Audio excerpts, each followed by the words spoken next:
This is Fresh Air.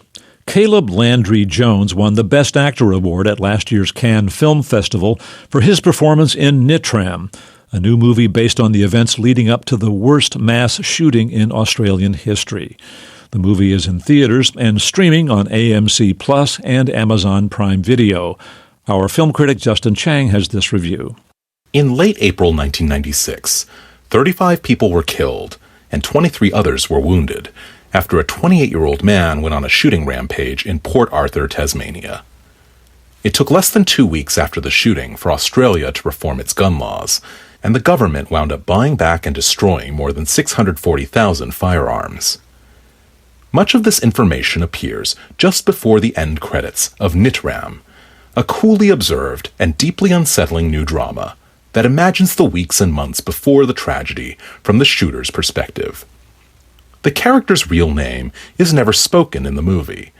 Just about everyone calls him Nitram, a hated childhood nickname contrived by the filmmakers to avoid mentioning the real-life shooter.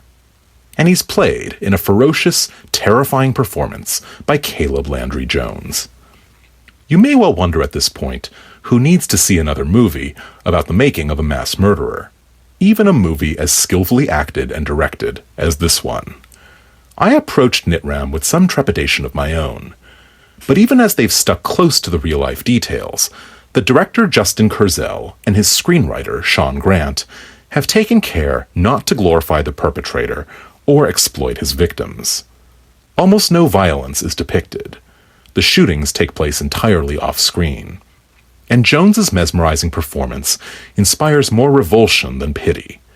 Up until the shootings, he plays Nitram as a lonely, alienated, and deeply disturbed individual, with little capacity for empathy and zero regard for the consequences of his frequent misbehavior. We first meet Nitram lighting off firecrackers outside the house where he still lives with his parents. The great Judy Davis plays his mom with the cold resignation of someone who knows that her son is beyond saving, though we also see the desperate love beneath her steely gaze. Anthony LaPaglia is equally heartbreaking as Nitram's more lenient, indulgent father. In this later scene, he finds his son again playing with fireworks, this time with some young kids at a nearby school.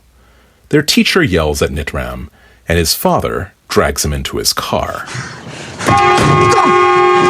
I told you! Stop! What is wrong with you? What is wrong with you? What's wrong with him? He hates me. He doesn't hate you. Hey! He just cannot have his students playing with fireworks at lunchtime. Stop it! Mom told me to do something. Yes, not this. Just... Did you tell her? No, of course not. Did you tell her? I'd be in trouble if I told her that I gave them back to you. Who are my friends like? I know. I know they're your friends. They're my friends. I know they're your friends. They like but me. You have to promise me. I can't keep my eye on you all the time. Okay? Before long, Nitram makes a rare friend, a wealthy and eccentric heiress named Helen, played by a terrific Essie Davis. Helen spends her days listening to Gilbert and Sullivan and looking after her many, many dogs in a large house that gives off serious Grey Gardens vibes. Soon Nitram is living with Helen, who buys him whatever he likes, a new car, new clothes, but balks at his unnerving request to buy him guns. He already has an air rifle, which he uses for target practice. But when Helen dies suddenly, she leaves her home and her entire fortune to Nitram, enabling him to purchase an arsenal of semi-automatic weapons. The movie lingers uncomfortably in these scenes, underscoring the ease with which anyone in Australia could legally obtain a gun at the time, with no license or background checks required. Meanwhile, Nitram's psyche continues to unravel. He stops taking the antidepressants he's been on for ages. Troubles with his parents persist, and he's rejected by just about everyone he tries to befriend.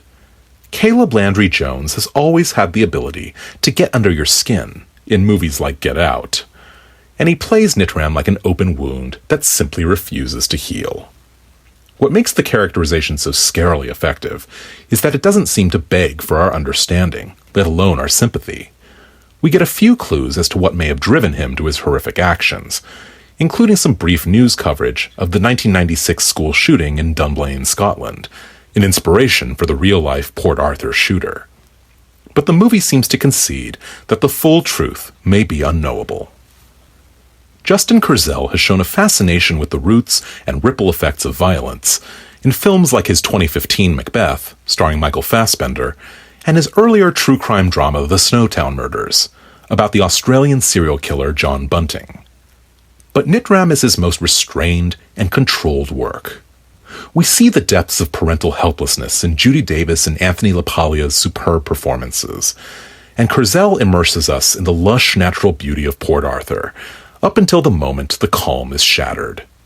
By not depicting the shootings, the movie avoids reducing them to a kind of climactic spectacle, a compassionate gesture at the end of this tense and despairing movie.